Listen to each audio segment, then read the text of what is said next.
Everyone, welcome to Aryabhushan classes. मैं doctor Preeti आप सबका बहुत बहुत स्वागत करती हूँ आज के क्लास में।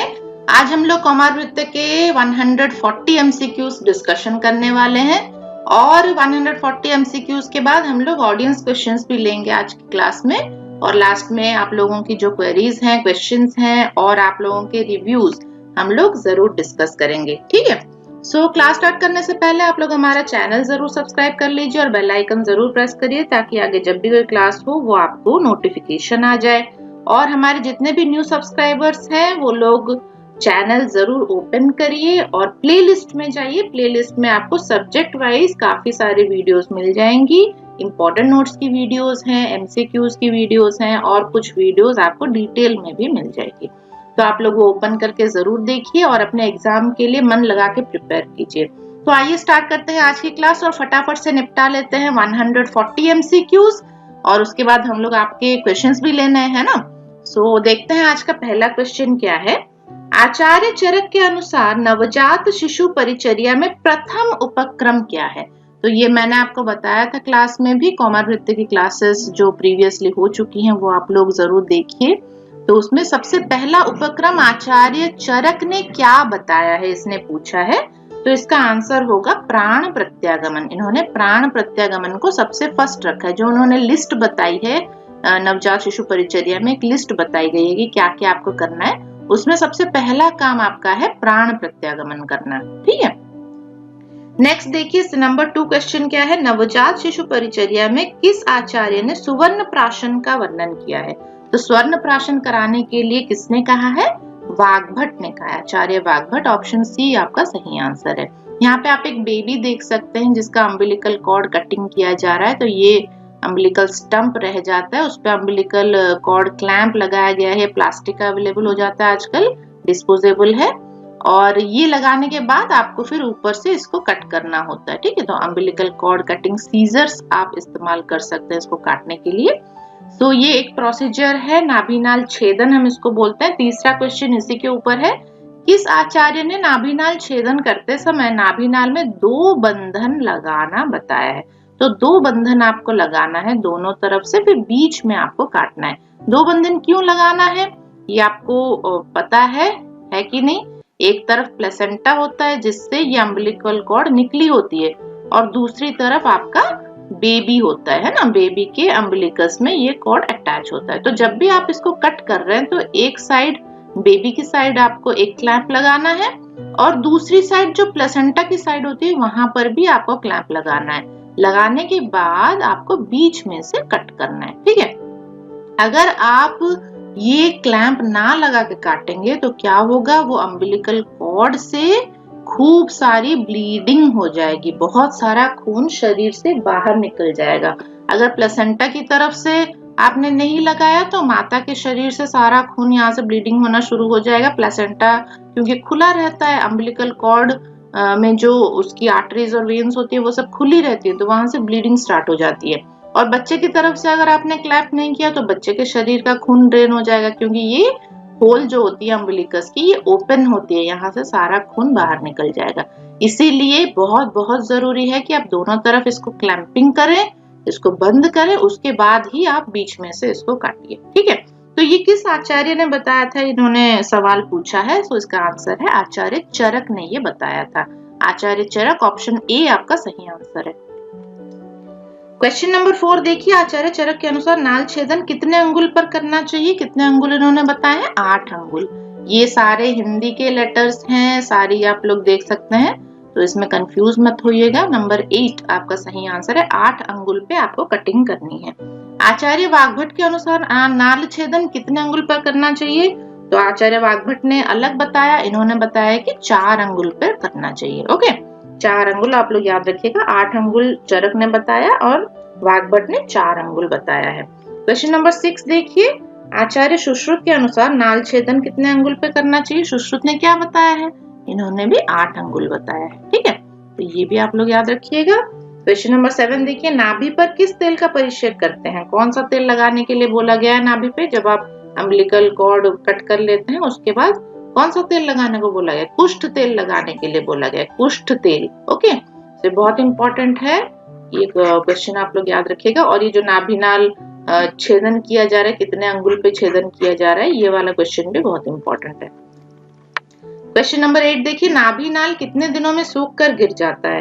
तो जो वो स्टंप रह जाती है बच्चे के शरीर में, बच्चे का एब्डोमेन ऐसा है, अम्बलाइकस है, उसके ऊपर ये 4 अंगुल का या फिर 8 अंगुल का जो भी आपने काटा हो वो स्टंप रह जाती है ना, ये जो स्टंप है ये कुछ दिनों बाद अपने आप ही सूख के गिर जाती है और ये जो होल होता है अम्बलिकस में ये बंद हो जाता है। ओके, तो ये कितने दिनों में गिरता है? 5 से 7 दिन। 5 है ये 7 है, 5 to 7 days, 5 से 7 दिन में ये गिर जाता है।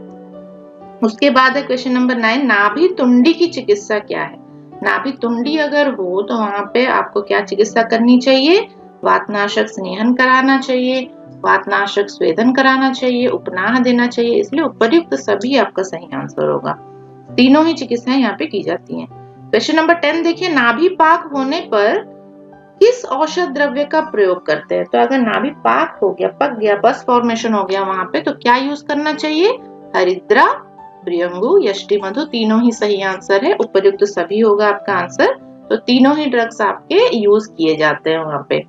उसके बाद देखिए क्वेश्चन नंबर 11, सद्योजात बालक के योनि मार्ग से निकलने के बाद संज्ञाहीन शिशु के कर्ण के पास पत्थर के 2 टुकड़े या कांसे की थाली जोर जोर से बजाने के लिए किस आचार्य ने कहा है? तो ये प्राण प्रत्यागमन में बताया गया है। पिछले क्लास में भी मैंने आपको प्राण प्रत्यागमन के बारे में थोड़ा बहुत बताया था, इंस्ट्रूमेंट्स बताए थे उसमें।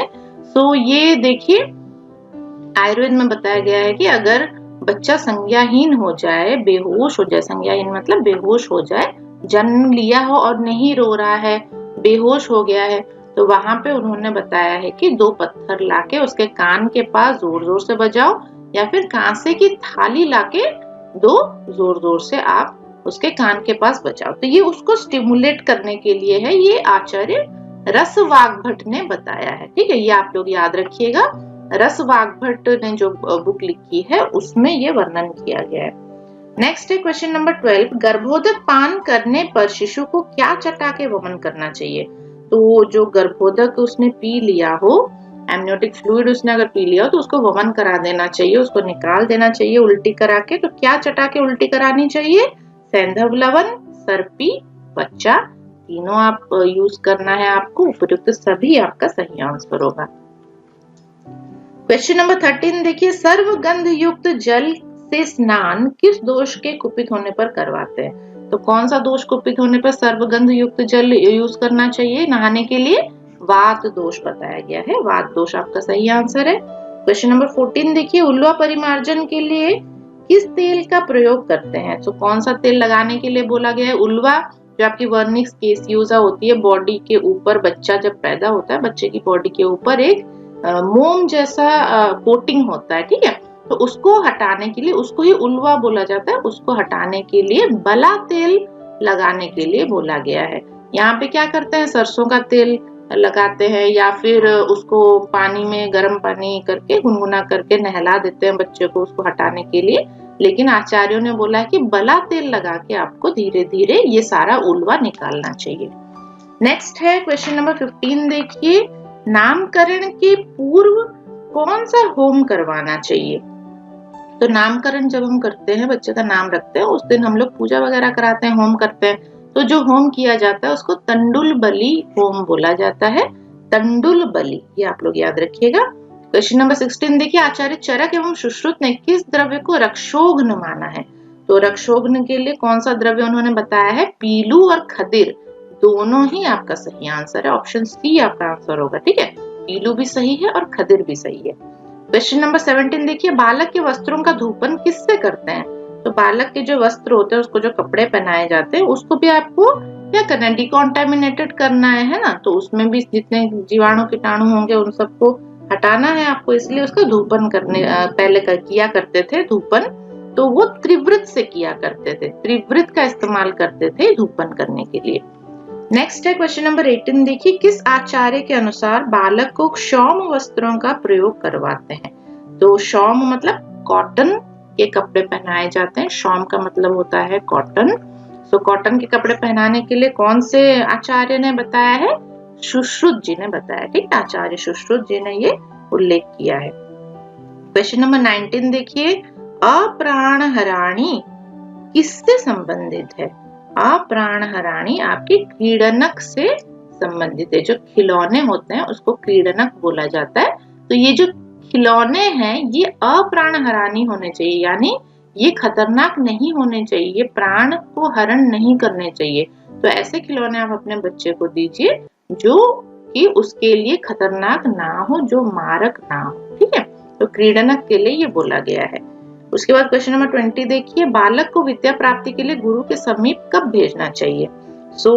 ये कब भेजना चाहिए इसको देखिए, यहाँ पे ऑप्शंस 8 वर्ष का होने पर, किशोरावस्था में, शक्तिवान होने पर, या फिर उपयुक्त में से कोई नहीं दिया है। तो शक्तिवान होने पर उसको भेजना चाहिए गुरु के पास। ठीक है, तो जब वो अपना काम स्वयं कर सकता है, तो अपनी शक्तियों का इस्तेमाल वो खुद कर सकता है, तब आपको उसे गुरु के पास भेजना चाहिए। क्योंकि गुरु के पास तो आप लोग नहीं होंगे ना उसका ख्याल रखने के लिए, इसलिए उसको खुद ही वो अपने हाथ से खा सकता है, अपना सामान खुद उठा सकता है, अपने कपड़े खुद चेंज कर सकता है। तो ये सारा काम एटलीस्ट वो कर सकता है। उतना शक्तिवान होने तक उसको आपको रखना है अपने पास। उसके बाद आप उसको गुरु के पास विद्या प्राप्ति के लिए भेज सकते हैं।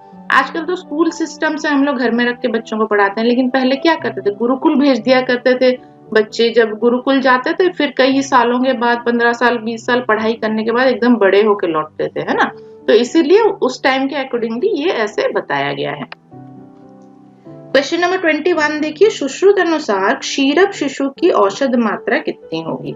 तो क्षीरप अगर है, शिशु सिर्फ दूध पी रहा है, तो वहां पे अंगुली पर्व द्वय बताया है आचार्य सुश्रुत ने। अंगुली पर्व द्वय जितना होता है उतना ही औषध आपको शिशु को देना है। नेक्स्ट है क्वेश्चन नंबर 22, सुश्रुत अनुसार क्षीर अन्नाद शिशु की औषध मात्रा कितनी होगी? क्षीर अन्नाद जो दूध भी पी रहा है, अन्न भी खा रहा है, तो उसकी मात्रा होगी कोलास्थी। ठीक है, कोल आपकी जो बेर होती है उसकी अस्थि, उसका जो गुठली होता है वो जितने साइज का होता है उतने प्रमाण का मेडिसिन आपको देना है। नेक्स्ट है क्वेश्चन नंबर 23, सुश्रुत अनुसार अन्नाद शिशु की औषध मात्रा कितनी होगी? कोल मात्रा उससे थोड़ी ज्यादा होगी, है ना। तो कोल मात्रा आपका सही आंसर होगा अन्नाद शिशु के लिए।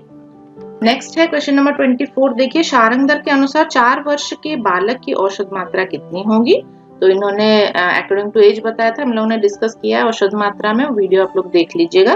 तो 4 माशा, ठीक है, 4 वर्ष के बालक को 4 माशा दी जाएगी। 1 वर्ष तक 1 माशा हो जाता है, उसके बाद 1-1 माशा बढ़ता जाता है, ये फॉर्मूला था, है ना। तो 2 वर्ष में 2 माशा, 3 वर्ष में 3 माशा, तब 4 वर्ष में 4 माशा आएगी। नेक्स्ट है क्वेश्चन नंबर 25, शारंगधर के अनुसार 40 वर्ष के मनुष्य की औषध मात्रा कितनी होगी? तो उन्होंने जो फॉर्मूला बताया, 16 वर्ष तक 1-1 माशा आपको बढ़ाते जाना है।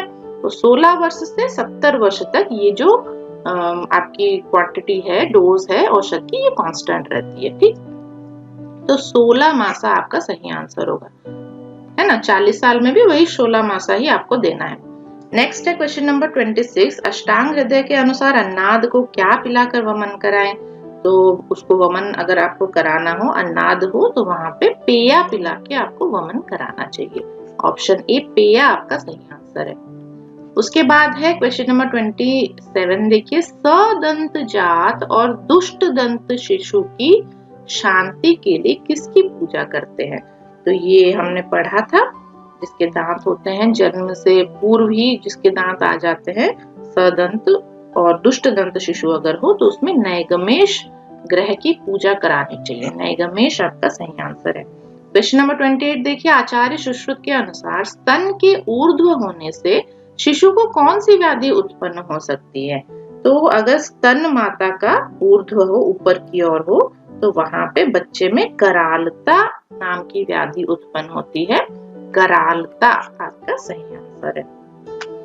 नेक्स्ट है क्वेश्चन नंबर 29, किस आचार्य ने धात्री का मध्यम आयु की शिशु को स्तनपानार्थ श्रेष्ठ बताया है? मध्यम आयु की अगर धात्री है तो वो श्रेष्ठ है, ये किस आचार्य ने बताया? आचार्य सुश्रुत ने ये बताया है। ऑप्शन बी आपका सही आंसर होगा। क्वेश्चन नंबर 30 देखिए, वृद्ध वाग्भट ने निम्न में से कौन सा अपरिश्रुत स्तनपान जनित रोग नहीं माना है? स्तनपान जनित रोग कौन सा नहीं है? ये कौन सा ऑप्शंस देखते हैं, कास, छर्दी, ज्वर उपर्युक्त में से कोई नहीं। तो ये तीनों ही स्तनपान जन्य रोग हैं, तो इसीलिए उपर्युक्त में से कोई नहीं आपका सही आंसर होगा। None of the above. काश, छर्दी, ज्वर ये सारे अपरिष्कृत स्तनपान जन्य रोग हैं, ठीक है। और यहाँ पे क्वेश्चन पूछा है कि नहीं माना है, तो क्वेश्चन बहुत ध्यान से आप लोग पढ़िएगा हमेशा। नेक्स्ट है क्वेश्चन नंबर 31। देखिए, स्तन्य का अंजलि प्रमाण कितना होता है? स्तन्य का अंजलि प्रमाण 2 अंजलि होता है, याद रखिएगा आप लोग। हम लोगों ने ये शरीर रचना, शरीर क्रिया में ये सारे प्रमाण डिस्कस किए हैं। बॉडी में कौन सा धातु कितने प्रमाण का पाया जाता है, तो वो वीडियोस आप लोग देख लीजिएगा, इंपॉर्टेंट नोट्स वाली उसमें डाली है। प्लेलिस्ट में आप लोग चले जाइए, प्लेलिस्ट में सब्जेक्ट वाइज आप लोग ओपन करके सारा उसको एक बार रिवाइज कर लीजिए। ओके, नेक्स्ट है क्वेश्चन नंबर 32। शुद्ध स्तन्य का गुण नहीं है। कौन सा शुद्ध स्तन्य का गुण नहीं है? ऑप्शन को पढ़ लेते हैं। पुष्टिकरण, ये तो है। अनारोग्य, ये भी है। और जीवनीय भी है। इसलिए उपर्युक्त में से कोई नहीं आपका सही आंसर होगा। तीनों ही शुद्ध स्तन्य के गुण हैं और इसने पूछा है नहीं, ठीक, इसलिए उपर्युक्त में से कोई नहीं होगा। नेक्स्ट है क्वेश्चन नंबर 33। मातृ स्तन्य में कितने ग्राम पर 100 मिलीलीटर वसा होती है? फैट कंटेंट कितना होता है ये इसने पूछा है। तो 100 ml दूध में कितना ग्राम आपका फैट पाया जाता है? तो इसका आंसर है 4.4 ग्राम, ठीक है। ऑप्शन बी आपका सही आंसर है। क्वेश्चन नंबर 34 देखिए, गो स्तन्य में जल की मात्रा कितनी होती है? गो स्तन्य, गाय के दूध में जल की मात्रा होती है 86.8%। 86.8%। ओके, क्वेश्चन नंबर 35 देखिए, वज्रकांजिक किस रोग में निर्दिष्ट है? तो यहाँ पे ऑप्शंस देख लेते हैं। आमवात दिया है, अग्निमांद्य दिया है, मक्कलशूल दिया है, उपर्युक्त सभी दिया है। तो यहाँ पे आपका आंसर होगा उपर्युक्त सभी। वज्रकांजिक जो है वो आपको तीनों ही कंडीशन में आप यूज कर सकते हैं, ठीक है। क्वेश्चन नंबर 36 देखिए, स्तन्य नाश का कारण नहीं है। स्तन्य नाश किसकी वजह से नहीं होता है इसने पूछा है। तो ऑप्शंस देखते हैं। क्रोध, आयास, शोक या ज्वर। तो क्रोध हो, आयास हो या शोक हो तो स्तन्य नाश हो जाता है, ब्रेस्ट मिल्क सिक्रेशन नहीं होता है। लेकिन ज्वर की कंडीशन में स्तन्य नाश नहीं होता है, ठीक है। तो इसने नहीं पूछा है, तो इसलिए ज्वर आपका सही आंसर होगा। क्वेश्चन नंबर 37 देखिए, पटोलादि गण। पटोलादि गण क्या होता है? पटोलादि गण आपका स्तन्य शोधक होता है।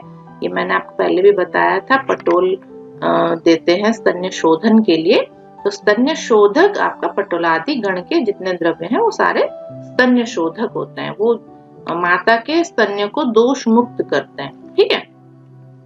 क्वेश्चन नंबर 38 देखिए, किस आचार्य के अनुसार धात्री स्तन्याभाव में लघु पंचमूल से सिद्ध दुग्ध शर्करा मिलाकर देते हैं? तो किसने बताया है कि अगर धात्री में माता में स्तन्य उत्पन्न नहीं हो रहा है तो आपको लघु पंचमूल द्वारा दूध को सिद्ध करना है और उस दूध में शर्करा मिला के देना है? ये लघु वाग्भट जी ने बताया। ऑप्शन बी लघु वाग्भट आपका सही आंसर है। क्वेश्चन नंबर 39 देखिए, प्रसूता को किस दिन स्नान कराना चाहिए? ये पूछा है क्वेश्चन। ऑप्शन देखते हैं। 10वें दिन दिया है, 12वें दिन दिया है, दोनों दिया है या 20वें दिन। तो 10 से 12 दिन हमने पढ़ा था, इसलिए दोनों आपका सही आंसर होगा। दोनों ही ऑप्शन सही है। नेक्स्ट है क्वेश्चन नंबर 40। किस आचार्य ने स्तनपान छुड़ाने के लिए स्तनों पर विभत्स लेप करने के लिए कहा है? तो जब बच्चा बड़ा हो जाता है तो उसको जो ब्रेस्ट फीडिंग की आदत होती है, छुड़ाने के लिए ब्रेस्ट के ऊपर लेप लगाया जाता है। करेला लगा के लेप कर दिया जाता है या फिर मिर्ची का लेप कर दिया जाता है। तो ये किसने बताई? ये आइडिया वृद्ध वाग्भट ने दिया है। ओके, ऑप्शन सी आपका आंसर होगा। वृद्ध वाग्भट जी ने ये बताया कि उसको छुड़ाने के लिए बच्चे को स्तन से विभत्स लेप आपको स्तनों पे करना है। नेक्स्ट है क्वेश्चन नंबर 41। किस आचार्य ने अत्यंत जल पीने वाले शिशु को घृतपान निषेध बताया है? तो बहुत ज्यादा पानी जो शिशु पीते हैं उनको आप घृतपान नहीं करा सकते हैं। ये किसने बताया है? वृद्ध वाग्भट जी ने बताया है। नेक्स्ट है क्वेश्चन नंबर 42। निम्न में से कौन सा रोग मृत्तिका भक्षण से नहीं होता है? तो मृत्तिका भक्षण अगर कोई बच्चा कर रहा है, मिट्टी खा रहा है, तो उससे कौन सा रोग नहीं होता इसने पूछा। तो कौन सा रोग होता है पता होना चाहिए।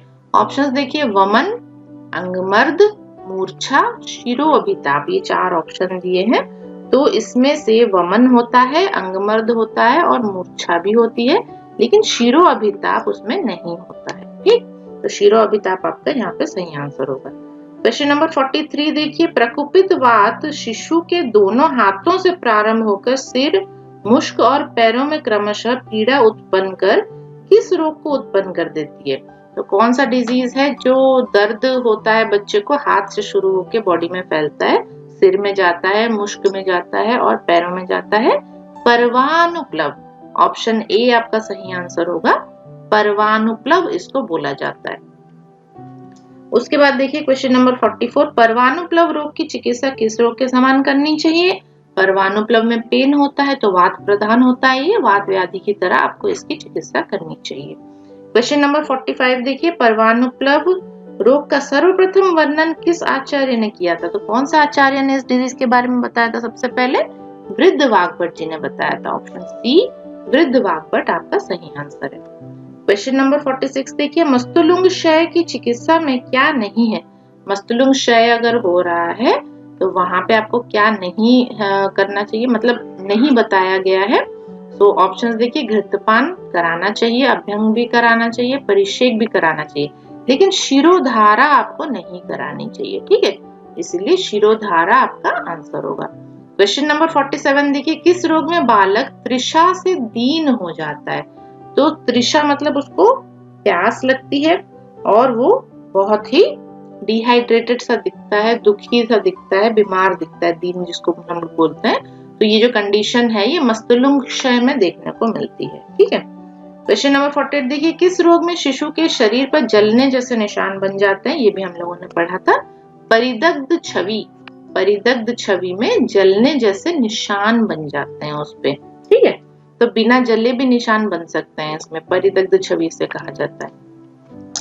क्वेश्चन नंबर 49 देखिए, दूध कट्टा किसका पर्याय है? दूध कट्टा किसका पर्याय है? ऑप्शंस देख लेते हैं, अहिंडी, परिभव, पारिगर्भिक और उपर्युक्त सभी। उपर्युक्त सभी इसका सही आंसर होगा।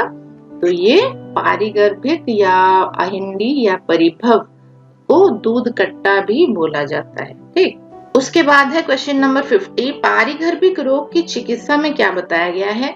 तो देखिए ऑप्शंस, अग्निदीपन कराना है, गुरु आहार देना है, स्निग्ध आहार देना है, इसलिए उपर्युक्त सभी आपका सही आंसर है।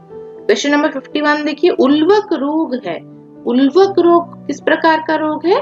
ये आदि बल प्रवृत्त रोग है। ठीक है, आदि बल प्रवृत्त, जन्म से ही ये पाया जाता है उल्वक रोग। उसके बाद है क्वेश्चन नंबर 52, निम्न में से सहज रोग कौन से हैं? सहज रोग वही है जन्म से जो पाए जाते हैं। तो ये आपके उल्वक इसका सही आंसर होगा। ऑप्शंस देखते हैं, यहाँ पे देखिए उल्वक दिया है, परिदग्ध छवि, पारिगर्भिक, मस्तुलुंग क्षय दिया है, तो सहज रोग में उल्वक का वर्णन आपको मिलेगा। क्वेश्चन नंबर 53 देखिए, उल्वक रोग की चिकित्सा क्या है? तो चिकित्सा में श्रोत शोधन कराना है, अजामूत्र पान कराना है, शशघृत देना है, इसलिए उपयुक्त सभी आपका सही आंसर है।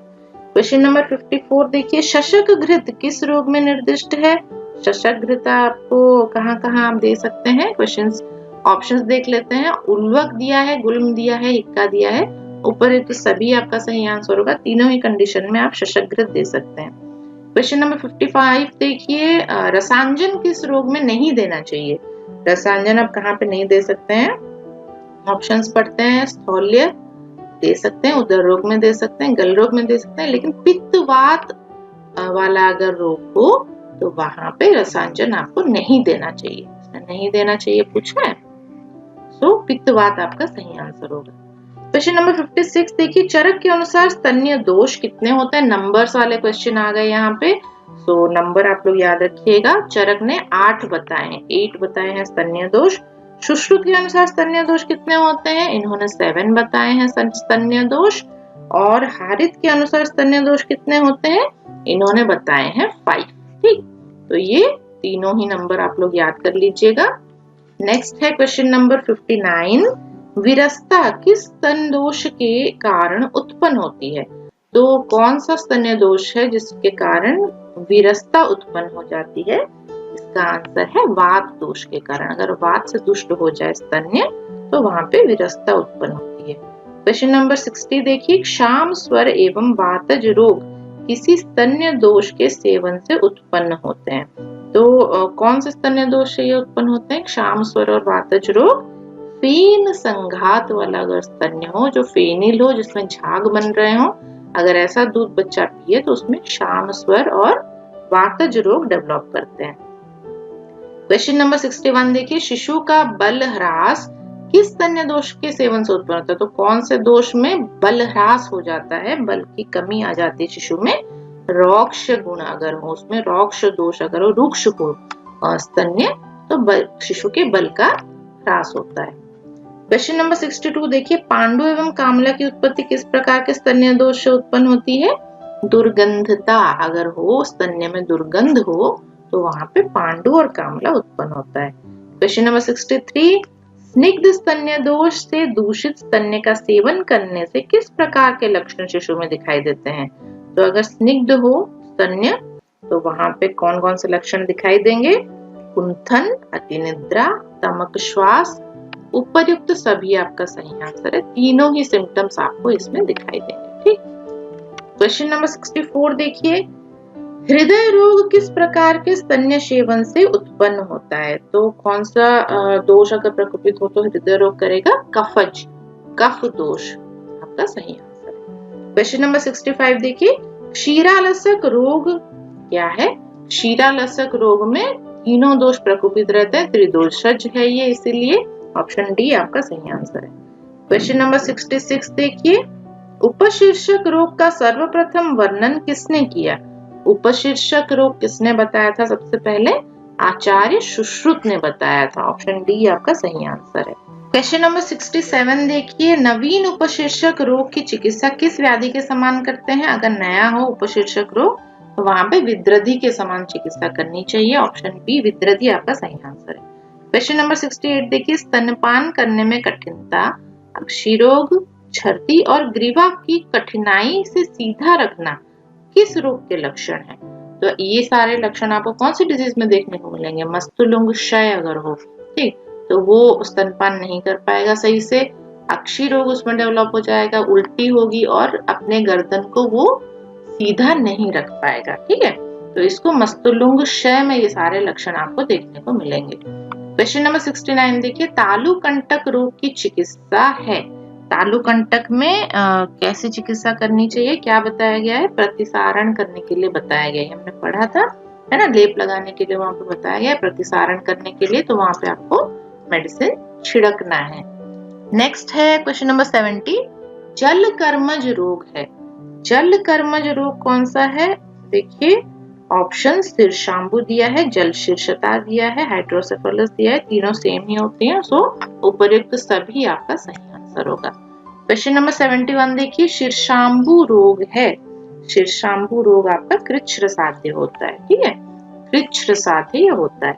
उसके बाद 72 क्वेश्चन पे चलते हैं। शीर्षांबु पे ही दूसरा क्वेश्चन है, शीर्षांबु रोग में निर्दिष्ट योग तो क्या वहां पे दिया जाता है? कौन सी मेडिसिन दी जाती है पूछा इसने।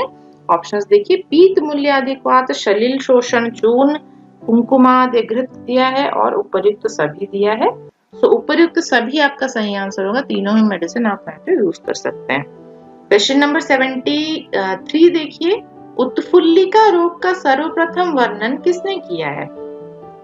उत्फुल्लिका रोग आपकी योग रत्नाकर में वर्णन है, तो ऑप्शन बी योग रत्नाकर आपका सही आंसर है। सबसे पहले उन्होंने ही ये रोग बताया था। उसके बाद है क्वेश्चन नंबर 74, बिल्व मूलादि क्वाथ का रोग अधिकार क्या है? बिल्व मूलादि क्वाथ जो है वो उत्फुल्लिका में यूज किया जाता है, इसलिए उत्फुल्लिका आपका सही आंसर होगा। क्वेश्चन नंबर 75 देखिए, राजिका की चिकित्सा किस रोग के समान करनी चाहिए? राजिका अगर हो, दाने निकले हो, राजी राई जैसे हमने पढ़े थे, तो इसकी चिकित्सा विसर्प की तरह की जाती है। क्वेश्चन नंबर 76 देखिए, किस रोग के आचार्य ने 3 निदान बताए हैं? तो कौन से रोग में 3 तरह के निदान बताए गए हैं?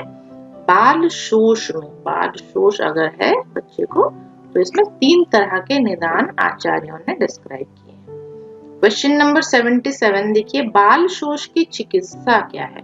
बाल शोष अगर किसी बच्चे को हो जाए तो क्या चिकित्सा करेंगे? स्रोत शोधक चिकित्सा करेंगे और धातु पोषक भी करेंगे। ठीक है, ऑप्शन डी आपका सही आंसर होगा। स्रोत शोधन भी करना है और धातु पोषण भी करना है। क्वेश्चन नंबर 78 देखिए, निम्न में से कौन सा रोग दंतोद्भेद जन्य नहीं है, उसने पूछा है। नहीं, ये क्वेश्चन बहुत ही ध्यान से आप लोग पढ़िएगा हमेशा, कहाँ पे नहीं पूछा है, कहाँ पे है पूछा है, तब जाके, नहीं तो आपका क्या होगा, आंसर उल्टा पुल्टा हो जाएगा। तो इसमें से देखिए ऑप्शंस क्या है, अभिषेंद दिया है, पोथकी दिया है, शिरोभिताप दिया है, अग्निमांद्य दिया है। तो अभिषेंद, पोथकी और शिरोभिताप आपका दंतोद्भेद के टाइम पे होता है, लेकिन अग्निमांद्य नहीं बताया गया है। ठीक है, अग्निमांद्य आपका आंसर होगा यहाँ पे। नेक्स्ट है क्वेश्चन नंबर 79 देखिए, कश्यप घृत किस रोग में निर्दिष्ट है? तो कश्यप घृत इन्होंने दंत रोग में बताया है। ऑप्शन ए दंत रोग आपका सही आंसर है। क्वेश्चन नंबर 80 देखिए, निम्न में से किस रोग में धात्री एवं बालक दोनों को ही वमन कराना निर्दिष्ट है? तो कौन सा डिजीज हो तो धात्री को भी वमन कराना है, बालक को भी वमन कराना है। क्षीरालसक में ये बताया गया है, क्षीरालसक अगर हो तो दोनों को आपको वमन कराना चाहिए। क्वेश्चन नंबर 81 देखिए, निम्न में से कौन सा पर्याय अहिपूतना का नहीं है? अहिपूतना का पर्याय में क्या क्या बताया गया है? मातृका दोष बताया है, पृष्ठारोग बताया है, अनामक बताया है, लेकिन अंधपूतना सेपरेट है। अंधपूतना आपके ग्रह रोग में आता है अंधपूतना। ठीक है, ये अहिपूतना का पर्याय नहीं, अहिपूतना अलग होता है, अंधपूतना अलग होता है। नेक्स्ट है क्वेश्चन नंबर 82, अहिपूतना व्याधि की चिकित्सा क्या है? तो कौन सा दोष की चिकित्सा इसमें किया जाता है? पित्त कफ शामक चिकित्सा किया जाता है। ऑप्शन सी आपका सही आंसर है। क्वेश्चन नंबर 83 देखिए, गुदपाक की चिकित्सा क्या है? इसमें कौन से दोष की चिकित्सा की जाती है? गुदपाक में पित्तनाशक चिकित्सा की जाती है। ठीक, सिर्फ पित्तनाशक चिकित्सा आपको करनी है। क्वेश्चन नंबर 84 देखिए, पश्चात रुज रोग को व्रण पश्चातक नामक से किसने वर्णन किया है? तो वंगसेन ने इसे व्रण पश्चातक नाम से वर्णन किया है। आचार्य वंगसेन आपका सही आंसर होगा। ठीक है, पश्चात रुज जो डिजीज है ना, उसी को व्रण पश्चातक के नाम से इन्होंने बोला है। उसके बाद है क्वेश्चन नंबर 85 देखिए, विच्छिन्न रोग का सर्वप्रथम वर्णन किसने किया है? विच्छिन्न रोग का वर्णन भी वंगसेन ने ही किया है। तो ऑप्शन सी वंगसेन आपका सही आंसर है। क्वेश्चन नंबर 86 देखिए, चरक के अनुसार बाल ग्रह कितने होते हैं? तो चरक ने कितने वर्णन किया? ऑप्शंस देखते हैं, 8 दिया है, 9 दिया है, 10 दिया, ऑप्शन तो दिया ही नहीं है। उपयुक्त में कोई नहीं होगा। चरक ने कितने वर्णन किए हैं बाल ग्रह? इन्होंने अपरिसंख्यानां ग्रहाणां बताया, यानी ग्रहों के जो नंबर इन्होंने कुछ नहीं बताया, परिसंख्या बताया, बहुत सारे होते हैं बताया इन्होंने। ठीक है, तो इन्होंने कोई स्पेसिफिक नंबर नहीं बताया है। उसके बाद देखते हैं क्वेश्चन नंबर 87, सुश्रुत के अनुसार बाल ग्रह कितने होते हैं? इन्होंने कितने बताया बाल ग्रह? तो सुश्रुत ने 9 बताए हैं बाल ग्रह। ठीक है, ऑप्शन बी आपका सही आंसर है, 9। ये 9 है। ठीक, सारे नंबर्स जो हैं हिंदी में लिखे हुए हैं, ध्यान से पढ़िएगा।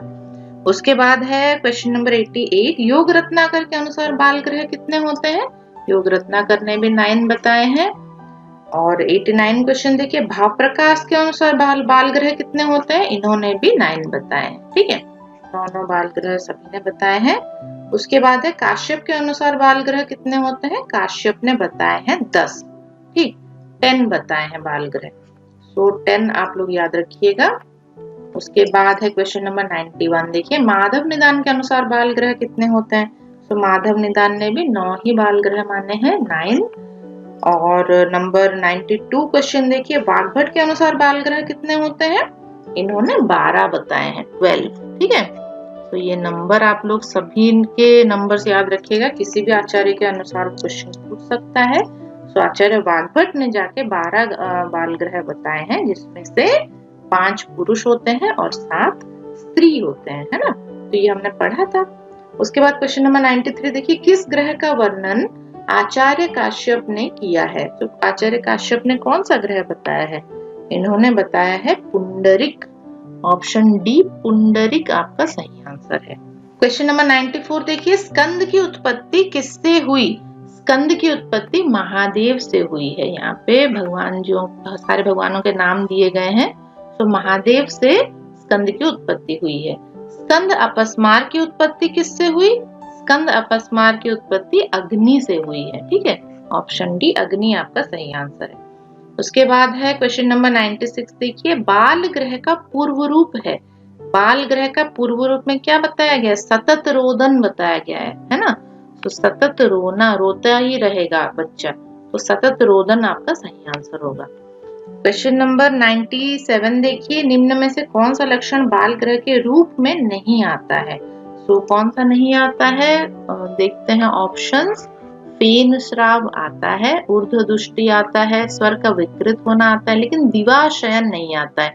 ऑप्शन डी आपका यहाँ पे सही आंसर होगा। ठीक है, उसके बाद देखिए क्या है क्वेश्चन 98 में, क्षतजवशा रक्त के समान किस ग्रह से ग्रसित बालक में गंध आती है?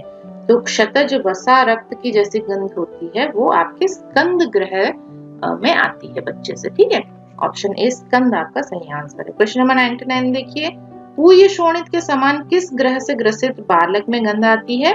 तो पूय शोणित जैसी गंध किस में आती है? स्कंद अपस्मार में आती है। ये आप लोग याद कर लीजिएगा, गंध और जो बताए गए हैं लक्षण बताए गए हैं, है ना। उसके बाद है क्वेश्चन नंबर 100, सेंचुरी हो गई यहाँ पे। अजावस्त के समान किस ग्रह से ग्रसित बालक में गंध आती है? अजावस्त जैसा नैगमेश में गंध आता है, नैगमेश। क्वेश्चन नंबर 101, गोमूत्र के समान गंध किससे आता है? वही मुखमंडिका, मुखमंडिका से गोमूत्र के समान गंध आता है। नेक्स्ट है क्वेश्चन नंबर 102, सुरुचि पाणिपाद वक्त्रो किस ग्रह से प्रभावित शिशु में दिखाई देता है? तो इसके मैंने बताया था ना, हाथ पैर चेहरा सब बहुत ही सुंदर दिखाई देता है, फूला हुआ सा दिखाई देता है, तो ये मुखमंडिका में देखने को मिलता है। ऑप्शन बी आपका सही आंसर है। क्वेश्चन नंबर 103 देखिए, क्रमात् सर्वांग संशयः किस ग्रह से प्रभावित शिशु में देखने को मिलता है? तो क्या दिया है? क्रमात्, क्रमात् मतलब धीरे धीरे, क्रमानुसार आपके सर्वांग संशय, सभी अंगों का क्षय होता चला जाएगा, तो ये आपके शुष्क रेवती में देखने को मिलता है। क्वेश्चन नंबर 104 देखिए, हरित मलो अति पांडु देह किस ग्रह से प्रभावित शिशु में दिखाई देता है? हरित मलो अति पांडु देह, ये आपके रेवती ग्रह में दिखाई देता है। ऑप्शन डी रेवती आपका सही आंसर है। क्वेश्चन नंबर 104, किस ग्रह से प्रभावित शिशु में एक पार्श्व ठंडा और एक उष्ण रहता है? ये भी सारा कुछ हम लोगों ने डिस्कस किया हुआ है। शीत पूतना में ऐसा देखने को मिलता है, एक साइड ठंडा रहता है, एक साइड गर्म रहता है। क्वेश्चन नंबर 106 देखिए, स्फोटाः, स्फोटाः सदाः रुक् पाकाः संधिषु श्युः पुनः पुनः, बार बार क्या होता है? संधि स्थानों में स्फोट उत्पन्न होता है, दाह उत्पन्न होता है, रुजा उत्पन्न होता है और पाक हो जाता है। तो ये कौन सा ग्रह में होता है? शकुनी ग्रह में ये देखने को मिलता है। ऑप्शन ए शकुनी आपका सही आंसर है। क्वेश्चन नंबर 107 देखिए, किस ग्रह से प्रभावित शिशु में कुत्ते के समान भौंकता है? तो ये कौन सा शिशु है जो कुत्ते के समान भौंकता है? श्व ग्रह, श्व का मतलब होता है कुत्ता या डॉग, तो श्व ग्रह में ये कुत्ते के समान भौंकने लगता है बच्चा। क्वेश्चन नंबर 108 देखिए, समुद्रादिषु तोयेषु निमग्ने किस ग्रह का अरिष्ट है?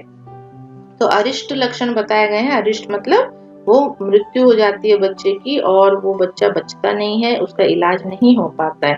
तो समुद्रादिषु तोयेषु निमग्ने आपके रेवती ग्रह के अरिष्ट लक्षण में बताया गया है। ऑप्शन डी रेवती आपका सही आंसर है। क्वेश्चन नंबर 109 देखिए, वमन साध्य ग्रह है, तो वमन से कौन सा ग्रह सही हो जाता है? स्कंद ग्रह सही हो जाता है। ठीक है, इसमें वमन कराने के लिए बताया गया है। क्वेश्चन नंबर 110 देखिए, किस ग्रह में वमन निषेध नहीं है? कौन से में वमन निषेध नहीं है, यानी बाकी तीन में वमन निषेध होगा, है ना। तो रेवती, पुंडरिक और शकुनी में वमन निषेध है, लेकिन स्कंद अपस्मार में वमन निषेध नहीं है। ओके, तो यहाँ पे आप वमन करा सकते हैं। नेक्स्ट है क्वेश्चन नंबर 111, वमन और विरेचन दोनों का किस ग्रह में निषेध है? कौन सा ग्रह में आपको वमन विरेचन दोनों ही नहीं कराना है? रेवती ग्रह में बताया गया, वमन विरेचन नहीं करा सकते हो। क्वेश्चन नंबर 112 देखिए, निम्न में से कौन सा घटक द्रव्य अष्टमंगल घृत का नहीं है? तो कौन सी चीज अष्टमंगल घृत में नहीं पाई जाती? तगर अष्टमंगल घृत में नहीं पाया जाता है। इसमें वचा, कुष्ठ और ब्राह्मी तीनों चीजें पाई जाती हैं। उसके बाद देखिए 113 क्या पूछा है, अष्टमंगल घृत किस व्याधि में निर्दिष्ट है? कौन सी व्याधि में अष्टमंगल घृत यूज किया जाता है? ग्रह शांति के लिए यूज होता है, दृढ़ स्मृति के लिए यूज होता है, बलि शांति कर्मार। सो उपर्युक्त सभी आपका यहाँ पे सही आंसर होगा। तीनों ही केस में आपको अष्टमंगल घृत यूज किया जा सकता है। उसके बाद है क्वेश्चन नंबर 114, योग रत्नाकर के अनुसार भद्र मुस्तादी क्वाथ का रोग अधिकार क्या है? भद्र मुस्तादी क्वाथ आप कहाँ पे देंगे, कहाँ पे वर्णन किया है योग रत्नाकर ने? सर्व ज्वर में ये वर्णन किया गया है। ठीक है। उसके बाद है क्वेश्चन नंबर 115, अतिसार में निर्दिष्ट औषधि है। अतिसार में कौन सी मेडिसिन आपको देनी है? देखिए ऑप्शंस, श्री रसादि चूर्ण, बिल्वादी योग, समंगादि क्वाथ, उपर्युक्त सभी आपका सही आंसर। तीनों ही मेडिसिन आप अतिसार में दे सकते हैं। क्वेश्चन नंबर 116 देखिए, त्रिफला प्लस पिप्पली मधु सर्पी के साथ किस व्याधि में देते हैं? कौन से व्याधि में ये बताया गया है कि त्रिफला पिप्पली मिला के देना है मधु और सर्पी के साथ? क्रंदन में, अगर वो रो रहा है, क्रंदन है उसको, तो वहां पे आप ये दे सकते हैं। क्वेश्चन नंबर 117 देखिए, तिक्त द्रुमादि स्नान किस व्याधि में कराते हैं? तो कौन से व्याधि में तिक्त द्रुमादि स्नान कराने के लिए बोला है? गंध पूतना में, गंध पूतना में ये निर्दिष्ट किया गया है। देन क्वेश्चन नंबर 118 देखिए, रोहिणी घृत का रोग अधिकार क्या है? रोहिणी घृत आपकी शीत पूतना में दी जाती है। ठीक है। क्वेश्चन नंबर 119 देखिए, क्षीर बोल किस दोष से उत्पन्न व्याधि में देते हैं? तो क्षीर बोल आपका कफ दोष से उत्पन्न व्याधि में यूज होता है। क्वेश्चन नंबर 120 देखिए, गुद कीट नामक रोग का वर्णन किसने किया है? गुद कीट नामक रोग रसवाग्भट ने बताया है। तो रसवाग्भट आपका सही आंसर है। क्वेश्चन नंबर 121 देखिए, पेटी पाठादि पिंड को किस स्थान पर धारण करना चाहिए? पेटी पाठादि पिंड जो है वो आप हृदय पे धारण कर सकते हैं, नाभि पे धारण कर सकते हैं, सिर पे धारण कर सकते हैं ना। तो उपर्युक्त सभी आपका यहाँ पे सही आंसर होगा। उसके बाद देखिए क्वेश्चन नंबर 122, पेटी पाठादि पिंड का रोग अधिकार क्या है? पेटी पाठादि पिंड किसमें यूज होता है? अतिसार और छर्दी दोनों ही केस में आपका ये पिंड यूज होता है। अगर अतिसार हो रहा है बच्चे को या फिर उल्टी हो रही, छर्दी हो रहा है, तो आप उसको धारण करने के लिए बताया गया है ना। इसके पहले क्वेश्चन में आपने देखा हृदय पे, नाभि पे या सिर पे आप इसको धारण करा सकते हैं। क्वेश्चन नंबर 123 देखिए, कुमार कल्याण घृत का रोग अधिकार क्या है? कुमार कल्याण घृत ऑप्शंस देख लीजिए, पुष्टिकारक, पुष्टिकारक होता है ये, बाल ग्रह में भी आप देते हैं इसको, दंतोद्भवकालीन उपद्रव में भी देते हैं। तो उपर्युक्त सभी आपका सही आंसर होगा यहाँ पे। क्वेश्चन नंबर 124 देखिए, दग्ध पिष्टक प्राश किस रोग में देते हैं? दग्ध पिष्टक प्राश आपके अहितुंडिका में दिया जाता है। ठीक है, ऑप्शन सी अहितुंडिका आपका सही आंसर है। ये आप लोग याद कर लीजिएगा, कौन सी डिजीज में कौन सी मेडिसिन है, कौन सी मेडिसिन में कौन सा डिजीज है, तो ये सारा आप लोग रट लीजिएगा इसको। उसके बाद है क्वेश्चन नंबर 125 देखिए, किस रोग में घुरघरिका नामक कीट के अग्रमांस कृष्णमरीच, गोरोचन तथा नवनीत के साथ पीसकर सेवन कराया जाता है? तो ये कीड़ा होता है घुरघरिका, इसका अग्रमांस निकाल के कृष्णमरीच, काली मिर्ची, गोरोचन और नवनीत में पीस के दिया जाता है बच्चे को। सो अनामक रोग में ये दिया जाता है। ठीक है, अनामक रोग में इसका वर्णन किया गया है। क्वेश्चन नंबर 126 देखिए, कलम नामक धान्य विशेष का वर्णन किस आचार्य ने किया है? तो कलम नामक जो धान्य है वो भाव प्रकाश जी ने बताया है। ऑप्शन सी भाव प्रकाश आपका सही आंसर है। क्वेश्चन नंबर 127 देखिए, भाव प्रकाश के अनुसार प्रसव के कितने दिनों बाद पुनः रजो दर्शन होता है? तो कितने दिनों बाद फिर से मेंस्ट्रुअल साइकिल स्टार्ट हो जाता है? 45 डेज के बाद ये स्टार्ट हो जाता है।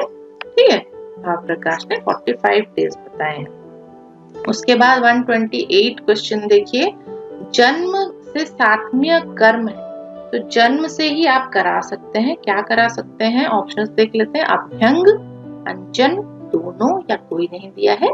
तो दोनों ही काम आप जन्म से करा सकते हैं, अभ्यंग करा सकते हैं बच्चे का और अंजन भी करा सकते हैं। उसके बाद है क्वेश्चन नंबर 129, भाव प्रकाश के अनुसार बालकों में कवल कब कराना चाहिए? सो बालक कवल धारण भी तो करना चाहिए ना, वो कवल धारण ही नहीं कर पाएगा तो कैसे होगा। तो 5 साल की उम्र में आप बालकों में कवल करा सकते हैं। उसके बाद है क्वेश्चन नंबर 130, भाव प्रकाश के अनुसार बालकों में नस्य कब कराना चाहिए। नस्य कराने की उम्र 8 साल बताइए उन्होंने। 8 इयर्स जब हो जाए बच्चे को तब आप नस्य करा सकते हैं। क्वेश्चन नंबर 131 देखिए, भाव प्रकाश के अनुसार बालक में विरेचन कब कराना चाहिए। विरेचन कराने के लिए कम से कम 16 साल उन्होंने बताए हैं। 16 इयर्स अगर वो बच्चे को, तब आप उसको विरेचन करा सकते हो। क्वेश्चन नंबर 132 देखिए, नदियों के संगम पर भय से ग्रसित बालक में किसका संक्रमण होता है। जहाँ पे नदियों का संगम हो वहां पे अगर बच्चा भय से ग्रसित हो तो वो पूतना ग्रह का वहां पे संक्रमण होता है। ऑप्शन ए पूतना आपका सही आंसर है। क्वेश्चन नंबर 133 देखिए, ब्राह्मणी यष्टि रोग का वर्णन सर्वप्रथम किसने किया था। तो ब्राह्मणी यष्टि एक रोग बताया गया है, ये वंगसेन ने बताया था सबसे पहले। तो वंगसेन आप लोग याद रखिएगा। क्वेश्चन नंबर 134 देखिए, किस आचार्य ने बालक को मूत्र त्याग के स्थान एक हाथ भूमि पर स्पर्श करते हुए दूसरे हाथ से चावल खिलाने का निर्देश दिया है। तो ये बताया है वंगसेन ने। ठीक है, ये भी वंगसेन ने ही बताया है कि एक हाथ भूमि पे स्पर्श करके दूसरे हाथ से बच्चे को चावल खिलाना है। कब खिलाना है, जब वो मूत्र त्याग कर रहा हो। ठीक, तो ये ट्रीटमेंट वंगसेन जी ने बताया है। उसके बाद है क्वेश्चन नंबर 135, किस आचार्य ने नंबर्स पढ़ते हैं 8, 9, 10, 11, 12, 13 या 14वें मास में दांत निकलना शुभ माना है। तो ये किस आचार्य ने माना है, ये भी वंगसेन ने ही माना है कि 8वें महीने से 14वें महीने तक 14 मंथ तक कभी भी दांत निकले वो शुभ ही होता है। क्वेश्चन नंबर 136 देखिए, गौर्यादि घृत का रोग अधिकार क्या है। तो गौर्यादि घृत किसमें बताया गया है, ये सर्व रोगग्न होता है। सभी रोगों में आप बच्चों में ये दे सकते हैं। क्वेश्चन नंबर 137 देखिए, सोमघृत कितने रात्रि प्रयोग करने पर शिशु श्रितधर हो जाता है। श्रितधर मतलब क्या है, श्रित मतलब सुनना, सुन के कुछ भी सुन के वो जिंदगी भर उसको याद रख सकता है। अगर सोमघृत आप उसको दे रहे हो तो कम से कम 7 रात्रि जब आप दो, 7 रात्रि आप उसको ये पिलाओ सोमघृत, तब जो बच्चा जो है वो श्रितधर हो जाता है। वो जो भी सुनेगा वो जिंदगी भर उसको याद रखेगा। क्वेश्चन नंबर 138 देखिए, वंगसेन के अनुसार बाल ग्रह कितने होते हैं। तो वंगसेन ने 10 बाल ग्रह बताए हैं, 10। उसके बाद क्वेश्चन नंबर 139 देखिए, शारंगधर के अनुसार बाल रोग कितने होते हैं। तो बाल रोग इन्होंने कितने बताए हैं, शारंगधर ने 22 इन्होंने बताए। ठीक है, 22 बाल रोग इन्होंने वर्णन किए। लास्ट क्वेश्चन है हमारा 140 देखिए, क्षीर द्वयादि घृत का रोग अधिकार क्या है। क्षीर द्वयादि घृत आपको कृशता में देनी चाहिए। बच्चा अगर बहुत कृश हो, दुबला पतला हो, तो वहां पे हम क्षीर द्वयादि घृत इस्तेमाल करते हैं। तो यही 140 MCQs हमने डिस्कस कर लिए हैं और आई होप आपको सारे MCQ समझ में भी आए होंगे। ये आप अपने नोट्स में लिख लीजिएगा, नोट कर लीजिएगा और याद भी कर लीजिएगा। उसके बाद आइए चलते हैं ऑडियंस क्वेश्चंस की तरफ और ऑडियंस के रिव्यूज भी हम लोग ले लेंगे। क्या क्या रिव्यूज हैं हम लोग देखेंगे, क्या क्या लिखा है हमारी ऑडियंस ने। आप लोग रेगुलरली हमारी क्लासेस अटेंड कर रहे हैं, हमें भी बहुत अच्छा लग रहा है इससे। और आप लोग जो सवाल पूछ रहे हैं, इससे क्या होता है कि हमें भी वीडियोस बनाने की प्रेरणा मिलती है। हम भी आपके सवालों को सॉल्व करने का सोचते हैं। तो आइए देखते हैं आज का पहला सवाल किसने पूछा है और क्या पूछा है। आज का पहला सवाल रूपाली पटेल जी ने पूछा है। इन्होंने क्या पूछा है, यहाँ पे इनका सवाल है। इन्होंने बहुत सारे मैसेजेस किए हुए थे कि जल्दी बताइए, इनको मतलब जानना है ये चीज। तो इन्होंने पूछा है कि पुंसवन संस्कार पुत्र प्राप्ति के लिए किया जाता है या उत्तम संतान प्राप्ति के लिए किया जाता है। तो उत्तम संतान की तो प्राप्ति होगी ही, लेकिन पुंसवन संस्कार जो है वो स्पेसिफिकली ये बताया गया है कि पुत्र और पुत्री जो भी आप इच्छुक हो, आपको पुत्री चाहिए तो पुत्री की प्राप्ति होगी, पुत्र चाहिए तो पुत्र की प्राप्ति होगी। तो उसी के अकॉर्डिंगली आपको जो स्पेसिफिक कर्म बताए गए हैं उस पे वो आपको करने हैं। ठीक है, पुत्र प्राप्ति के लिए अलग कर्म है, पुत्री प्राप्ति के लिए अलग कर्म है, दोनों को मिला के पुंसवन संस्कार बोला जाता है। तो दोनों वहां पे आपका सही आंसर होगा, पुत्र और पुत्री दोनों की प्राप्ति होती है। ठीक है, उत्तम संतान दोनों ही जो प्राप्त होते हैं वो उत्तम होते हैं, दोनों संतान उत्तम होते हैं, उत्तम गुण विशिष्ट होते हैं। ठीक है, तो ये सभी आपका सही आंसर होगा। यहाँ पे पुत्र भी मिलेगा, पुत्री भी मिलेगा, उत्तम संतान भी मिलेगा। ठीक है, तो उन्होंने ऐसे पूछा था अगर दोनों ऑप्शन में हो तो क्या सही उत्तर होगा, इसलिए ऑल ऑफ द अबव आपका सही उत्तर होगा। पुत्र भी प्राप्ति होती है और पुत्री भी प्राप्ति होती है। ओके, आई होप आपका क्वेरी सॉल्व हो गया। और उन्होंने ये भी लिखा था कि वीडियो बहुत अच्छा है ma'am, so thank you so much Rupali Patel ji, आपको अच्छा लगा वीडियो, आप हमारी वीडियोस देख रहे हैं, क्लासेस अटेंड कर रहे हैं, नोट्स भी बना रहे हैं और डाउट्स भी पूछ रहे हैं। ये एक अच्छे स्टूडेंट की निशानी है। जितने भी हमारे स्टूडेंट्स हैं जो हम लोगों से डाउट पूछते हैं, डाउट उन्हीं को आता है जो लोग पढ़ते हैं, है ना, तो उनके ही मन में सवाल आता है जो पढ़ते हैं और समझते हैं। और जब आप हमसे सवाल पूछते हैं तो हमें भी ये पता चलता है कि आप लोग मन लगा के हमारी वीडियोस अटेंड कर रहे हैं, क्लासेस अटेंड कर रहे हैं और पढ़ रहे हैं। So thank you so much Rupali Patel ji. आगे देखते हैं आगे कौन है। सो नेक्स्ट है हमारे पास किटकैट 604, काफी मीठा और टेस्टी नाम है इनका। तो इनका असली नाम क्या है हम लोग जरूर जानना चाहेंगे, आप लोग जरूर लिखिएगा हमें आपका असली नाम क्या है। सो आइए इनके सवाल ले लेते हैं। इन्होंने पहला सवाल पूछा है कि किस द्रव्य के नाम से रसशास्त्र का नामकरण हुआ है। तो रसशास्त्र जो सब्जेक्ट है वो रस के नाम से नामकरण हुआ है। रस के बारे में जो शास्त्र लिखी गई है उसको रस शास्त्र बोलते हैं। अब रस किसको बोला जाता है ये जानना यहाँ पे बहुत जरूरी है। तो रस हमारा बोला जाता है पारद को। ठीक, पारा आप सभी को पता होगी मर्क्यूरी, तो इसको ही रस बोला जाता है, इसके ही पर्याय में रस आता है।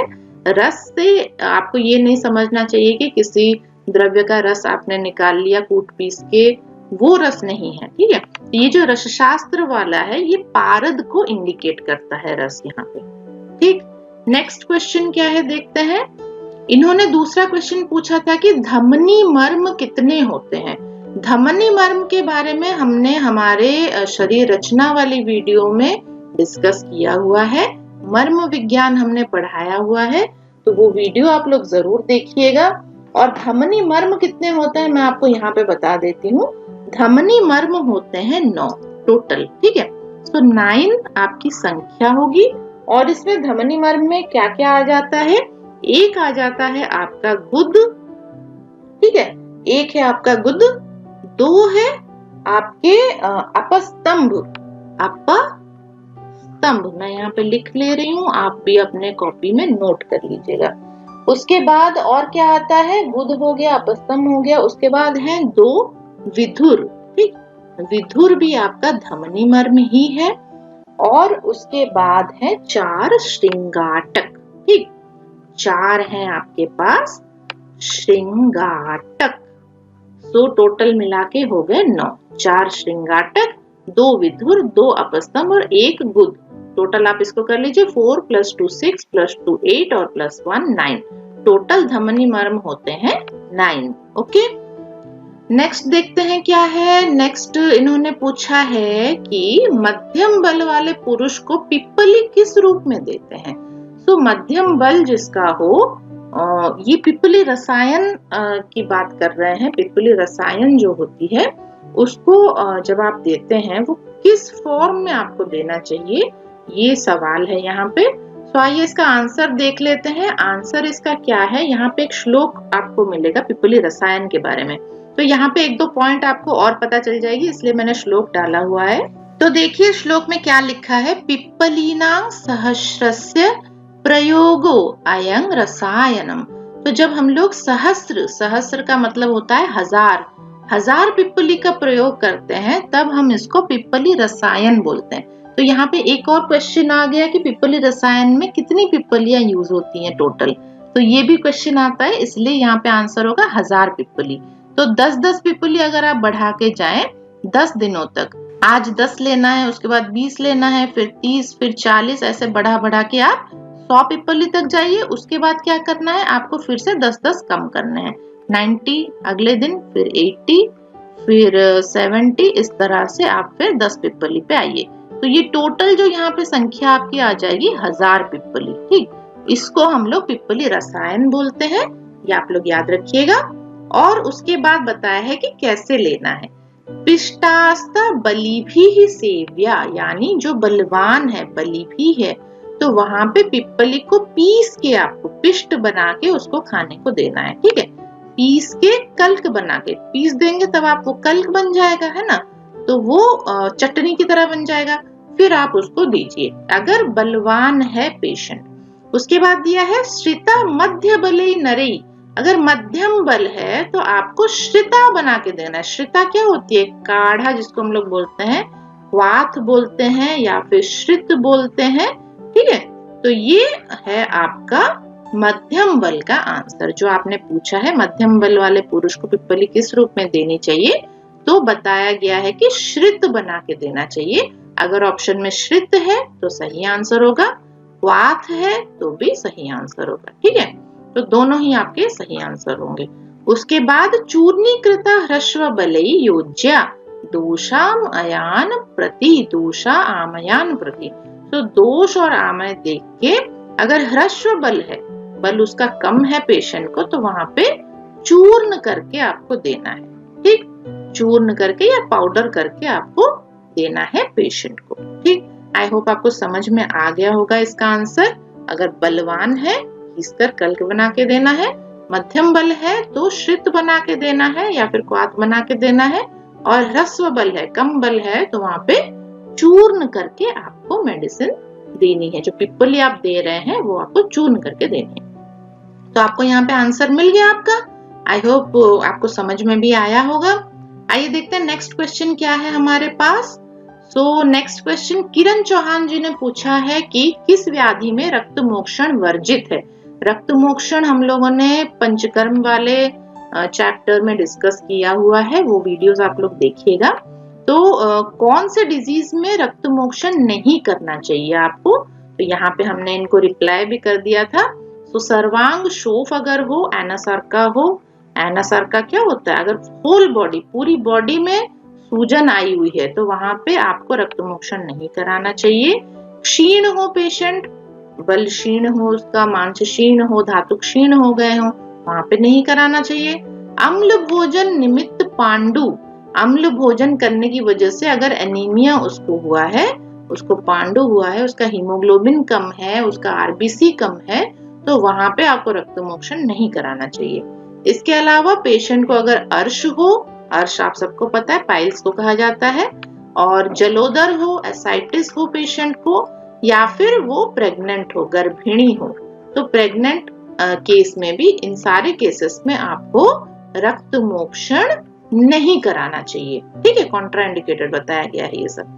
तो आई होप किरण चौहान जी आपका क्वेरी सॉल्व हो गया होगा, आपको समझ में आ गया होगा। ठीक, आगे चलते हैं। तो इन्होंने लिखा है, किरण चौहान जी ने ही लिखा है कि मैम क्लासेस तो बहुत हेल्पफुल है बट लैंग्वेज हिंदी दीजिए, ये आयुर्वेद इंग्लिश में नहीं समझ आता है, एलोपैथिक का आ जाता है बट इसमें प्रॉब्लम हो रही है। तो ये है कि हम लोग हर तरह की लैंग्वेज यूज कर रहे हैं, हम लोग हिंदी में भी पढ़ा रहे हैं, हम लोग इंग्लिश में भी पढ़ा रहे हैं। कभी कभी क्या होता है कि जो क्वेश्चंस आते हैं वो इसी तरह से आते हैं, आयुर्वेद के टर्म्स इंग्लिश में लिखे होंगे। ठीक, तो जैसे ऐसे लिखा होगा शोथ, इस तरह से लिखा होगा, तो इसके साथ भी आपको एक्वेंटेड होना चाहिए ताकि आपको क्वेश्चन पेपर जब मिले तब आपको परेशानी ना हो। ठीक, अगर हिंदी में लिखा हो तो आप समझ ही जाएंगे, लेकिन ऐसे अगर इंग्लिश में लिखे होंगे, हिंदी के टर्म्स आपके, संस्कृत के टर्म्स सारे इंग्लिश में लिखे होंगे, तो आपको समझने में बहुत दिक्कत होगी वहां पे। इसीलिए हम दोनों ही लैंग्वेज में आपको प्रैक्टिस कराते हैं, दोनों ही लैंग्वेज आपको पढ़ना और सीखना समझना होगा, क्योंकि जो भी एंट्रेंस एग्जाम्स होते हैं उसमें क्वेश्चन किसी भी फॉर्म में आ सकता है। ठीक, तो ये भी आपके लिए बेनिफिशियल ही है, धीरे धीरे अगर आप बार बार उसको देखेंगे तो आपको समझ में आ जाएगा। और क्या इन्होंने बताया है कि प्रसूति विज्ञान मानस रोग के एमसीक्यूज प्रोवाइड करा दीजिए प्लीज, जल्दी से जल्दी, एग्जाम है 1 वीक में। तो मैंने आपको लिंक्स शेयर कर दी हैं और हम लोगों के उसमें पड़े हुए हैं प्लेलिस्ट में, प्रसूति विज्ञान की बहुत सारी वीडियोस पड़ी हुई हैं, एमसीक्यूज भी पड़ी हुई हैं, और मानस रोग के भी एमसीक्यूज उसमें पड़े हुए हैं, वो आप वीडियोस देख लीजिएगा, लिंक मैंने आपको शेयर कर दी है। ठीक, thank you so much ma'am, उन्होंने लिखा है। तो आपको भी थैंक यू, आप लोग जो सवाल पूछते हैं हमें भी अच्छा लगता है, तो आप लोग सवाल पूछते रहिए और ऐसे ही हमारी वीडियोस देखते रहिए, क्लासेस अटेंड करते रहिए। ठीक, और मेरी तरफ से आपको बेस्ट ऑफ लक भी है, आपका एग्जाम अच्छा हो, हम यही चाहते हैं कि आप लोगों का सिलेक्शन हो जाए। ठीक, अगर आपका सिलेक्शन हो जाता है, एग्जाम कैसा हुआ वो भी आप हमें बताइएगा। अभी फिलहाल आप पढ़ाई पे ध्यान दीजिए। ठीक, उसके बाद देखते हैं नेक्स्ट क्या है। दीप्ति गुप्ता जी का रिव्यू आया है कि मेरे प्रश्नों के लिए अलग से वीडियो बनाने के लिए आपको बहुत बहुत धन्यवाद, आप हमें ऐसे ही पढ़ाते रहें, इसके लिए भी बहुत बहुत धन्यवाद। सो आपको भी बहुत बहुत धन्यवाद कि आप लोग हमारे क्लासेस अटेंड कर रहे हैं, बड़े ही ध्यान से, शुरू से आप हमारे साथ जुड़ी हुई हैं, तो आपको भी बहुत बहुत धन्यवाद। नेक्स्ट देखते हैं, खत्म, तो ऑडियंस क्वेश्चंस और क्वेरीज हमारी खत्म हो गई हैं। नेक्स्ट क्लास में हम लोग और भी बहुत सारी चीजें पढ़ेंगे, कौमारवृत्ति में और भी बहुत सारे इंपॉर्टेंट नोट्स हैं, वेदना अध्याय भी हम लोगों को पढ़ना है, और कुछ इम्यूनाइजेशन है जैसे, और प्रोटीन एलर्जी, माल न्यूट्रिशन है, इससे भी काफी क्वेश्चंस आते हैं, तो मैं ये आपको बताऊंगी नेक्स्ट क्लास में। तब तक आप लोग स्वस्थ रहिए, मस्त रहिए, खाते पीते रहिए, पढ़ाई करते रहिए, नोट्स बनाते रहिए और मेहनत करिए, है ना, एक हफ्ते में ही एग्जाम है, बहुत ज्यादा टाइम नहीं बचा है। और आपको कोई भी डाउट हो आप हमें जरूर पूछिए, हम आपकी क्वेरी सॉल्व करने की कोशिश करेंगे, वीडियो बना के हो चाहे हम आपको डायरेक्टली रिप्लाई भी करेंगे। बहुत सारे बच्चों को हमने रिप्लाई किया है, उनके क्वेश्चंस का आंसर भी दिया है। आप लोग ऐसे ही सवाल भी पूछते रहिए और अपने फ्रेंड्स के साथ भी ये शेयर कीजिए ताकि वो लोग भी यहाँ से प्रिपेयर कर पाए। ठीक है, तो फिर मिलेंगे नेक्स्ट क्लास में नए टॉपिक्स के साथ, और भी अच्छी अच्छी चीजें हम लोग डिस्कस करेंगे। थैंक यू सो मच और आप लोगों को मेरा नमस्कार।